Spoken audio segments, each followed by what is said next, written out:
Saímos da Alemanha e agora estamos numa terra longe de tudo. O Brasil é um país maravilhoso, mas o Evangelho pleno de Jesus Cristo ainda não chegou aqui.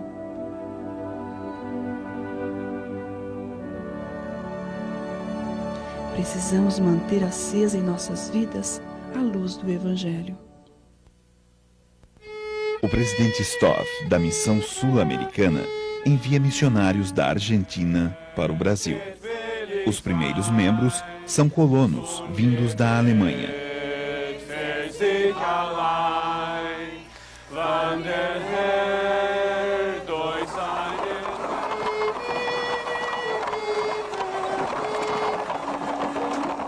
A igreja começa a se estabelecer.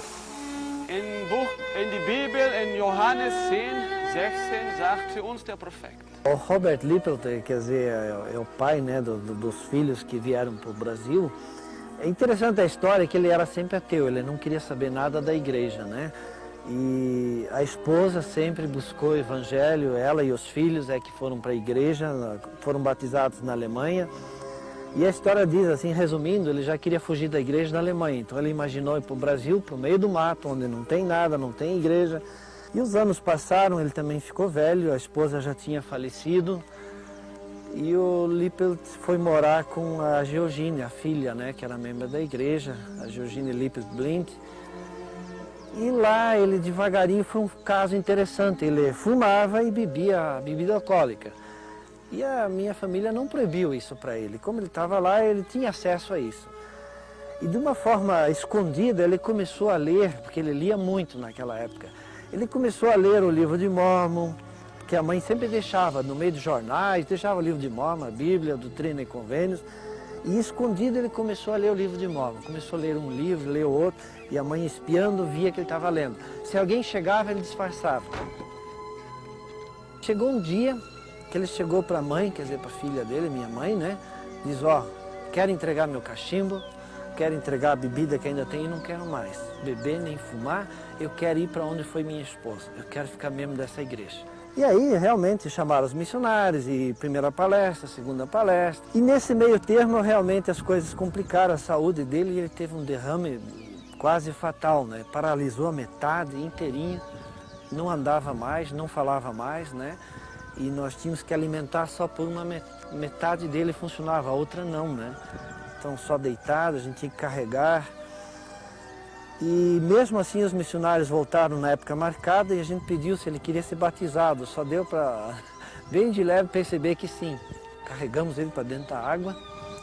E quando ele foi batizado, né, interessante que daí o pessoal queria carregar, ele falou, disse, não, deixa que agora eu vou sozinho.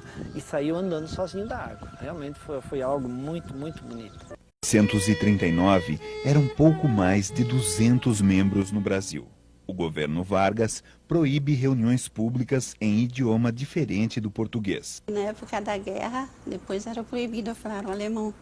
Que aqui em Joinville, quem falava alemão ia preso.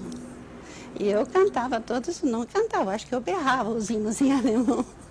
Aí minha mãe dizia, você não deve cantar em alemão. Sim, mas por quê? Se você canta alemão, teu pai vai preso. Exatamente nesta época, fica pronta a primeira edição do Livro de Mórmon em português. Os jovens missionários iniciam a pregação no idioma oficial do Brasil. James Faust, mais tarde um membro da primeira presidência, está entre eles. Ele era muito brincalhão. Ele gostava assim de brincar e eu lembro que ele também podia ser sério. Estava brincando em minha casa na Carlos de Carvalho quando vi dois homens vestidos de paletó e gravata, falando com dificuldade português e perguntando se minha mãe, alguém estava em casa, se eu podia chamar. E eu com 5 anos fui a minha avó e disse, tem dois homens falando esquisito e querem falar com a senhora e com a mãe.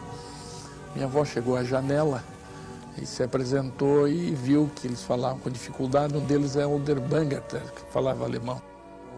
Elder Fausto disse: nós somos da Igreja de Jesus Cristo dos Santos dos Últimos Dias.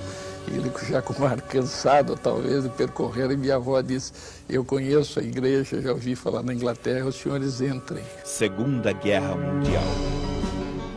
Alguns missionários são chamados de volta aos Estados Unidos. O trabalho de proselitismo fica bastante reduzido. Com o fim dos conflitos, o evangelho começa a se propagar em várias cidades. Surgem ramos em Curitiba, Campinas, Sorocaba, São Paulo, Piracicaba, Porto Alegre, Novo Hamburgo, Santos, Ribeirão Preto, Belo Horizonte e Rio de Janeiro. Em pouco tempo, a igreja no Brasil tem seus primeiros missionários. Quando eu tinha 18 anos, eu fui para São Paulo. Fui convidado pelo presidente Harold Rex e fui em 3 famílias americanas que moravam, que eram do consulado americano no Rio, pagavam a minha missão. A nossa união era fora de série, a gente não podia pensar em nada que nós não estivéssemos juntos. A Missão Brasileira cria em 1948 a revista A Gaivota, depois substituída pela Liahona. Nos anos 50 é publicada Doutrina e Convênios em português. 3 jovens estudantes de teologia estão descontentes com o que aprendem. Eu comecei a pesquisar outras igrejas que não tivessem batismo infantil, junto com o Walter Queiroz. Nós dois estávamos estudando e começamos a frequentar igrejas que não tivessem batismo infantil. E com o Saul, nós perdemos o contato com o Saul sobre esse aspecto, não sabíamos o que ele estava fazendo. Depois nós soubemos que ele foi convidado por uma congregação dissidente aqui de Pinheiros, para ele ser pastor deles. Eles tinham se desentendido com o pastor lá e convidaram para ele ser pastor. E ele foi para ser pastor lá. E numa conversa que nós tivemos, numa ocasião qualquer, eu emprestei para o Saul o livro que eu ganhei do presidente Sorensen naquela ocasião. Um para botar na biblioteca da faculdade e outro para mim, pessoalmente, que era uma obra maravilhosa e um assombro do Grant Richards. E eu emprestei para ele. Bom, perdemos o contato por algum tempo. Walter morando em casa e nós frequentando, mas estudando as coisas e tal. Chegou num momento, e eu estudando ao mesmo tempo também as doutrinas da igreja mormon, as outras. Quando eu comecei a estudar as doutrinas da igreja mormon, aí parei com o resto. Falei, não, o que responde as perguntas está aqui, o resto não interessa muito. Fiquei naquele ponto, o Walter Queiroz e eu. Então, quando nós saímos de casa de manhã, ele disse assim: velho, eu resolvi uma coisa, eu vou me batizar na igreja mormon. Eu acho que eu fui batizado uns 2 meses, 3 meses depois do Walter Queiroz. Tempos depois, o encontro com Saul Messias. Se você estava numa congregação própria, né? Congregação separada, e sua, como é que está essa situação? Eu disse, não, eu saí. Eu falei, o que foi? Ele disse, não, eu chamei a congregação toda e disse para eles, escuta, a verdade é isso aqui. E aí falei para eles da doutrina mormon. Se vocês quiserem seguir isso, venham comigo. Se não, eu vou para lá agora. E ele resolveu e foi mesmo. E uma parte da congregação dele se batizou na igreja. Seguindo o conselho do presidente David O. McKay, amplia-se a visão de que Sião deveria ser estabelecida em cada estaca. A liderança brasileira começa a ser treinada. O presidente Wayne Beck era o presidente da missão 63 a 66. Passamos a ter reuniões semanais com ele na casa da missão, às vezes 2, às vezes 3 noites na semana, às vezes mais. No final nós tínhamos todas as noites reunião com ele e ele ensinando como é que funcionavam as coisas na estaca e tudo mais. Então, quando o presidente Kimball, no tempo Elder Kimball, esteve aqui em 66, maio de 60, foi 1º de maio de 66, eu sinto que o distrito estava bem amadurecido para assumir a responsabilidade de uma estaca. É criada a primeira estaca da América do Sul, sob a presidência de Walter Spad. Um cidadão absolutamente firme e muito respeitado, embora ele tivesse aquele jeito assim de alemão muito sério, né? Ele não era alemão, parece que ele era suíço. Mas ele era um coração enorme, todo mundo tinha muito respeito por ele. A igreja cresce mais rapidamente. O evangelho chega a Goiânia, Brasília, Recife e Manaus. Nós estávamos lá na conferência, foi a primeira conferência diária do Brasil, em 75. E o presidente Kimball anunciou assim, de um momento para outro ficamos sabendo que haveria um templo. Hoje é um dia glorioso para a América do Sul. Um templo será construído no Brasil. Será construído aqui, na cidade de São Paulo. E eu falava assim, nossa, como o profeta está iluminado.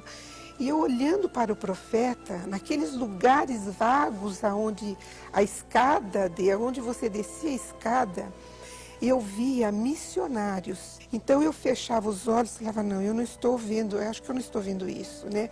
Então eu apertava os meus olhos, quando eu olhava novamente para o profeta, começava todo o processo novamente vir. Então todos aqueles lugares vagos haviam missionários sentados. Na terceira vez que isso aconteceu, eu fechei os meus olhos e disse, Senhor, se o que eu estou vendo realmente for verdade, que o Senhor possa me revelar nesse minuto.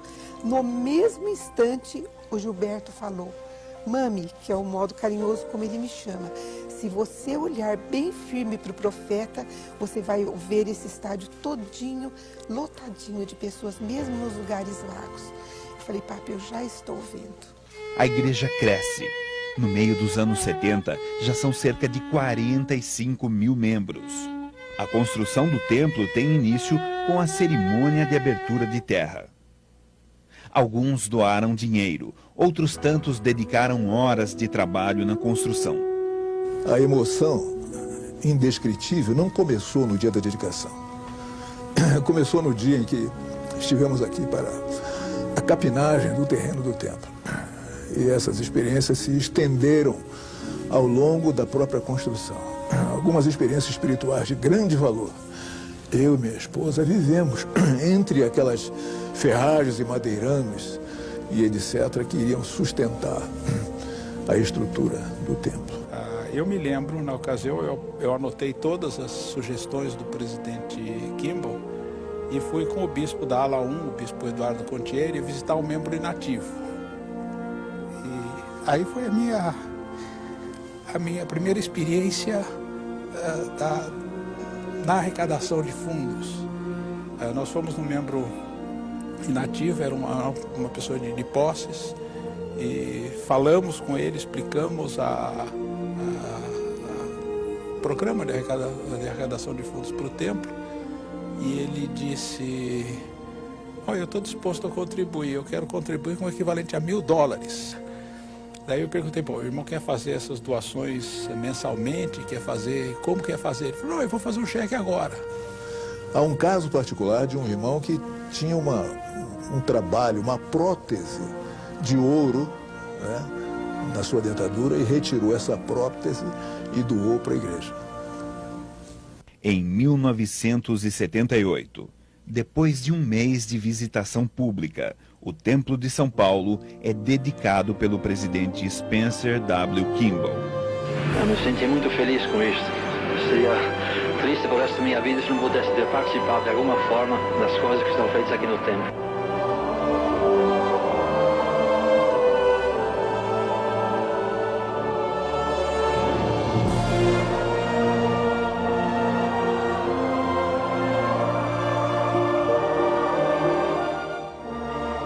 Esse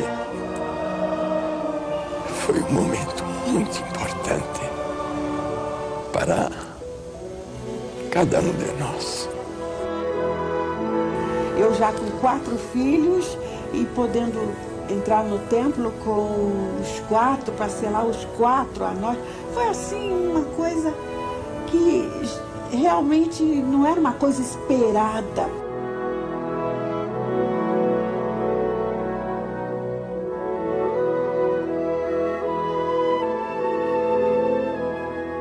Nós sabemos que os membros do Amazonas, o sacrifício que eles faziam para vir ao Templo de São Paulo, a ficar 3 dias num barco, subindo o Rio Amazonas, pegando o ônibus lá em Porto Velho, mais 2, 3 dias de ônibus, e depois voltar, quer dizer, só de ônibus praticamente 2 semanas.